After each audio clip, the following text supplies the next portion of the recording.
Friends, వైవాహిక జీవితాన్ని గురించి హైందవ సంప్రదాయంలో అనేక రకాల కథనాలు ఉదాహరణలు కనిపిస్తున్నప్పటికీ మారిన కాలమాన పరిస్థితుల ప్రకారం అనేక రకాల ఊహాతీత విషయాలు ఇప్పుడు తెర మీదకు వస్తున్నాయి. ఊహించని పరిణామాలే చోటు చేసుకుంటున్నాయి. ఉదాహరణకు తాజా పరిణామం ఒకటి, ఒక భార్య క్రూరత్వం, అమానుషత్వం, పైశాచికత్వం, చట్టాలను అడ్డు పెట్టుకొని తన భర్తను కిరాతకంగా వేధించి అతని ఆత్మహత్యకు కారణమైనటువంటి తీరు. ఒక మనిషి వేధింపులకు తాళలేక చట్టం కూడా అతన్ని ఆడుకున్న తీరు చివరికి ఒక నిండు ప్రాణాన్ని బలికొంది. ఇవాళ దేశవ్యాప్తంగా అతుల్ సుభాష్, నిఖితా సింఘానియా ఈ రెండు పేర్లు చర్చనీయాంశాలుగా మారాయి. ఇవాళ భారతదేశం యావత్తు ఈ రెండు పేర్లను గురించి చర్చిస్తోంది. ఈ రెండు పేర్లకు ఒక విశేషమైనటువంటి ప్రాధాన్యం వచ్చింది.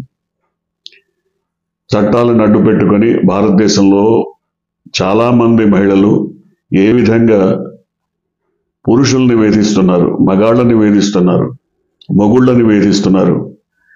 ఈ కేసే ఉదాహరణ. ఉత్తరప్రదేశ్కు చెందినటువంటి అతుల్ సుభాష్ బెంగళూరులో అతను టెక్కీగా, సాఫ్ట్వేర్ ఇంజనీర్గా పనిచేస్తున్నాడు. అతను ప్రేమించి పెళ్లాడినటువంటి యువతి నిఖితా సింఘానియా. 2019లో వారిద్దరికి వివాహమైంది. 2020లో ఒక బాబు పుట్టాడు. 2021లో అతని పైన ఆమె కేసు పెట్టింది.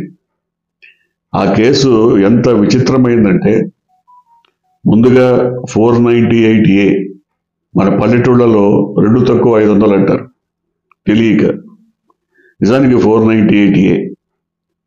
1982-83 ప్రాంతాల్లో ఈ చట్టం ప్రాధాన్యతలోకి వచ్చింది, అమల్లోకి వచ్చింది. అప్పటి నుంచి ఇప్పటి వరకు దుర్వినియోగమైన కేసులే ఎక్కువ. నిజానికి ఈ చట్టం ప్రకారం న్యాయం జరిగిన కేసులు అతి స్వల్పం. మహిళలు దుర్వినియోగం చేసిన సంఘటనలే అత్యధికంగా కనబడతాయి. అదే ఈ కేసులోనూ జరిగింది. ఆమె ఈ కేసులో 498A కేసుతో పాటు మరో 8 కేసులు పెట్టింది. మొత్తం 9 కేసులు ఆయన మీద నమోదయ్యాయి. కేవలం ఒక అతుల్ సుభాష్ మీదే కాదు, ఎక్కడో పని చేసుకుంటున్నటువంటి అతని తమ్ముడు, ఎక్కడో మారుమూల గ్రామంలో ఉన్న అతని తల్లిదండ్రులు, వీళ్ళందరిపైన ఆమె కేసు పెట్టింది. వీళ్ళందరూ కూడా ఉత్తరప్రదేశ్లోని ఆమె ఉంటున్న ప్రాంతానికి చెందిన కోర్టులో తరచూ హాజరు కావాల్సిన పరిస్థితి ఏర్పడింది. ఎంత అమానుషమైనటువంటి, అమానవీయమైనటువంటి ఘటన అంటే, కేవలం డబ్బు కోసం అతన్ని ఒక యంత్రంలా, ఒక కిరాతకమైనటువంటి, అమానుషమైనటువంటి, దుర్మార్గకరమైనటువంటి వ్యక్తిలా ఆమె మారిందంటే, డబ్బు కోసమే అతన్ని పూర్తిగా యథేచ్ఛగా హింస పెట్టినటువంటి పరిస్థితి. ఎంత హింస! చిన్నపిల్లవాడిని అతని నుంచి, తండ్రి నుంచి దూరం చేసి అతన్ని చూపించాలంటే 30 లక్షలు డిమాండ్ చేసిన పరిస్థితి. కొడుకుని చూడాలంటే 30 లక్షలు డిమాండ్. భరణంగా మొట్టమొదట 30 లక్షలని, 40 లక్షలని, 80 లక్షలని, ₹1,00,00,000 చివరికి 3 కోట్లని డిమాండ్ పెంచుతూ పోయింది. 3 కోట్లు ఇస్తే భరణం ఒప్పుకుంటాను, లేకపోతే ఒప్పుకోనని. ఇదెక్కడ అన్యాయం అని కోర్టులో అతుల్ సుభాష్ ఆవేదన చెందితే, ఆమె పరిహాసం మాత్రమే కాకుండా జడ్జి కూడా అతన్ని చూసి నవ్వినప్పుడు తట్టుకోలేక అతను ప్రాణాలు తీసుకున్నాడు. అతను ప్రతి 24 పేజీల సూసైడ్ నోట్ రాశాడు. 1:40 నిమిషాల వీడియో విడుదల చేశాడు, ఆత్మహత్యకు ముందు తీసిన వీడియో. అంతేకాకుండా ఆమెతో జరిగినటువంటి వాట్సాప్ సంభాషణలకు సంబంధించిన అనేక రికార్డులను బయటపెట్టాడు. అసలు ఈ చట్టాలు ఏ విధంగా దుర్వినియోగం అవుతున్నాయో అతను తెలియజేస్తూ రాష్ట్రపతికి, సుప్రీంకోర్టు ప్రధాన న్యాయమూర్తికి, ఇతర మీడియా సంస్థలకు అన్నిటికీ వాటిని పంపించాడు. అవన్నీ చూసిన తర్వాత చట్టం ఎంత దుర్మార్గంగా మగవాళ్ళ పట్ల మరి వ్యవహరిస్తోందో అర్థమవుతోంది. చాలా దుర్మార్గంగా, చాలా కిరాతకంగా ఇలాంటి సంఘటనలు చూసిన తర్వాత మరి చట్టాలు ఎందుకు ఇట్లా పనిచేస్తున్నాయి, కోర్టులు ఎందుకు ఇట్లా వ్యవహరిస్తున్నాయి, లేదా ముఖ్యంగా న్యాయమూర్తులు ఎందుకంత పరిహాసంగా మాట్లాడాల్సి వచ్చింది, ఇవన్నీ చూసిన తర్వాత అతుల్ సుభాష్ విషయంలో అన్యాయమే జరిగిందన్న వాదన ఇవాళ భారతదేశం యావత్తు వినపడుతోంది. దాదాపుగా మహిళలకు సంబంధించి, వారి రక్షణకు సంబంధించి మన రాజ్యాంగంలో 6 చట్టాలు వాళ్ళని కాపాడటానికి, ప్రొటెక్ట్ చేయడానికి ఉన్నాయి. కానీ మగవాడు ఒకవేళ ఏ మహిళ చేతిలో అయినా ఇబ్బందులు పడితే, హింసకు గురైతే అతన్ని కాపాడటానికి ఏ చట్టము లేదు.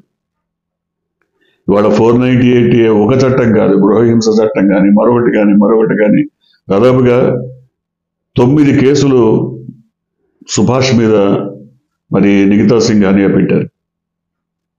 నిఖితా సింఘానియా ఎంత కిరాతకం అంటే, కేవలం ఆమెకు డబ్బు ఇవ్వలేదని, అడిగినంత డబ్బు ఇవ్వలేదని, కోరినంత డబ్బు ఇవ్వలేదని ఆయన నుంచి దూరంగా ఉండి కూడా లక్షల రూపాయలు పిండేసినటువంటి పరిస్థితి.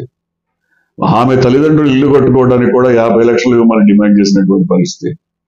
అసలు ఆయన రాసిన సూసైడ్ నోట్ కానీ లేకపోతే వీడియోని కానీ చూసినప్పుడు ఇంత దుర్మార్గంగా మహిళలు వ్యవహరిస్తుంటే ఈ దేశంలో చట్టాలు ఎందుకు పనిచేయటం లేదు, కోర్టులు ఎందుకు న్యాయం చేయటం లేదు అనిపిస్తుంది. ఇవాళ భారతదేశం మొత్తం కూడా దీని మీద చర్చ జరుగుతోంది. కొన్ని సంఘాలు అయితే అంటే ఇలాంటి విషయాల్లో లింగ వివక్షత లేకుండా ఆడవాళ్ళకో చట్టం, మగవాళ్ళకో చట్టంగా, చట్టం అంటే అందరికీ సమానంగా ఉండాలన్న భావనను వ్యక్తం చేస్తూ పోరాడుతున్న అనేక సంస్థలు ఇప్పుడు మరి న్యాయ వేదికలను ప్రశ్నిస్తున్నాయి. ఈ నిఖితా సింఘానియా క్రూరత్వమే కాదు, దాదాపు అంతకు ముందు ఉన్నటువంటి అనేక రకాల కేసుల విషయాన్ని కూడా వాళ్ళ తెర మీదకి తీసుకొచ్చాయి. 2023లో దాదాపు భార్యల చేతుల్లో హతమైనటువంటి 350 కేసుల్ని పరిశీలిస్తే అందుట్లో ఇలిసిట్ కాంటాక్ట్స్, అక్రమ సంబంధాలు పెట్టుకున్నటువంటి భార్యలు హత్య చేసినవే 250కి పైగా ఉన్నాయి. ఎంత దుర్మార్గం ఇది! 498A దుర్వినియోగం చేసి వాళ్ళ చావుకు కారణమైనవి కూడా దాదాపు 60-70కి పైగా ఉన్నాయి. ఇలా ఆత్మహత్యలకు పురికొల్పినటువంటి సంఘటనలు అంటే వాళ్ళకి భరణం పేరుతో లేకపోతే ఇతరత్ర డబ్బు వేధింపులు చేసి చనిపోయేలా చేసినవి కూడా ఉన్నాయి. వీటన్నిటినీ ఎందుకు చర్చించట్లేదు అసలు సమాజం ఎందుకు పట్టించుకోదు, లేదా చట్టాలు ఎందుకు పట్టించుకోవు, ప్రభుత్వాలు ఎందుకు వీటి మీద దృష్టి సారించవు? అసలు వీటన్నిటినీ అంటే మన దేశంలోనే ఈ పరిస్థితి, ప్రపంచంలో ఎక్కడైనా ఇదే పరిస్థితి? ఇవాళ అతుల్ సుభాష్ రాసినటువంటి నోట్ చూసిన తర్వాత, సూసైడ్ నోట్ చూసిన తర్వాత నిజంగా ప్రతి ఒక్కరిని కంటతడి పెట్టించేదిగా ఉంది. డబ్బు కోసం ఎంతగా వేధించారు అతన్ని. ఆ వేధింపులు తట్టుకోలేక అతన్ని మొరపెట్టుకుందామని కోర్టుకు వెళ్తే కోర్టులో కూడా ఆమె వికటాటహాసం చేసి పరిహసించినప్పుడు జడ్జి కూడా నవ్వటంతో అతను మరింత కుంగిపోయినటువంటి పరిస్థితి. ఎందుకు ఇంతగా చట్టాలు ఇలా, కోర్టులు ఇలా ఎందుకు వ్యవహరిస్తున్నాయని ఇవాళ ప్రతి ఒక్కరూ ముక్కును వేలేసుకుంటున్నటువంటి పరిస్థితి. ఈ విషయంలోనే, ఈ ఒక్క విషయంలోనే కాదు, అనేక రకాల సంఘటనలను ఒక్కసారి చూసినప్పుడు ఎక్కడ కూడా ఒక మగవాడి లేదా ఒక మొగుడి ఆక్రందన లేదా అతని ఆత్మఘోషను పట్టించుకునేటువంటి పరిస్థితి ఎక్కడ కనబట్టలేదు. అనేక రకాల సంఘటనల్లో ఇదే రకమైన పరిస్థితి కనబడుతున్నా చట్టాలు సరిగా వ్యవహరించకపోవటం, పరిస్థితిని సరిగా అర్థం చేసుకోకపోవటం ఎందుకు కారణం అనిపిస్తోంది. లేదు, ఒక మొగుడినే వేధించటంగా అతని కుటుంబ సభ్యులు మొత్తాన్ని, అందరినీ, సంబంధం లేని వాళ్ళందరినీ తీసుకొచ్చి కేసుల్లో ఇరికించి కోర్టుల చుట్టూ తిప్పి ఎందుకు ఇంతగా కిరాతకం? అంటే ఈ వేధింపులకు అర్థం లేకుండా పోయింది. ముఖ్యంగా ఏవైతే మహిళలకు రక్షణగా నిలబడాల్సిన చట్టాలు ఉన్నాయో అవి దుర్వినియోగం అవుతున్నాయి, పూర్తిగా దుర్వినియోగం జరుగుతున్నాయని సుప్రీంకోర్టు కూడా భావించింది. అందుకనే అసలు 41A నోటీస్ అన్నది ఈ కేసుల కోసమే వచ్చింది. దాని తర్వాత అన్ని కేసులకు విస్తరించి ఉండొచ్చు. అసలు 498A కేసు పెట్టగానే ఆ నాన్ బెయిలబుల్ కేసుగా దాన్ని ట్రీట్ చేసి భర్తల్ని, కుటుంబ సభ్యులని అరెస్ట్ చేయటం వల్ల వాళ్ళంతా కోర్టుల చుట్టూ తిరిగి దీని మీద వాళ్ళ జీవితాలు కోల్పోయి పరిహాసానికి గురై సంఘంలో తలెత్తుకోలేని పరిస్థితులు వచ్చి కోర్టుల చుట్టూ తిరుగుతూ ఎంతో ఆవేదనకు గురవుతున్నటువంటి స్థితులు వారంతా కూడా మొరపెట్టుకున్నప్పుడు 41A నోటీసు ఇవ్వాలి. ముందు ఇచ్చిన తర్వాత వాళ్ళ వివరణ కూడా తీసుకొని అప్పుడు అరెస్టులు కానీ మిగతావి కానీ నిర్ణయం తీసుకోవాలన్నది తీసుకొచ్చినటువంటి చట్టం. 41A నోటీస్కి ప్రధానమైనటువంటిది ఈ 498A చట్ట వికృత రూపమే. సరే, దాని తర్వాత అన్ని కేసులకు వర్తింపజేశారు.